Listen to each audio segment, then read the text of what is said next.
Assalamualaikum, selamat pagi. Alhamdulillah Allah masih berikan kita peluang untuk kita bernafas hari ini, untuk menjalani ibadah-ibadah dan kewajipan kita dengan sebaiknya.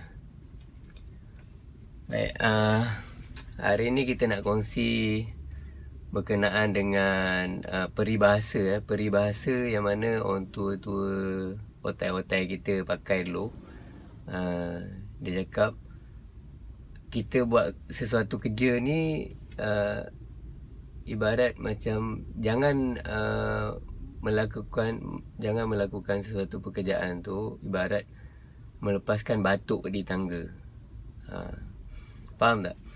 Maknanya memanglah kita balik pada peribahasa tu, ibarat melepaskan batuk di tangga tu. Batuk tu, perkataan batuk tu sebenarnya bukannya kita pergi kat tangga kita batuk.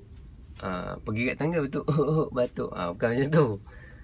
Batuk tu adalah sejenis macam pendayung kot. Biasa kalau rumah-rumah kampung sebelum nak naik tangga tu ada satu balang kat tepi tangga, dan penyeduk dia. Penyeduk dia itulah batuk. Kan ibaratnya macam kalau kita ambil batuk tu, kita siram-siram kaki, betul kita lepaskan batuk tu dekat dalam bekas tempayan tu lah.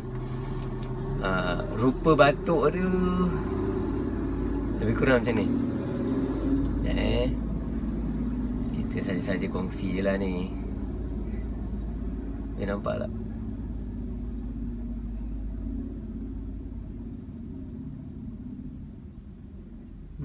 Sekejap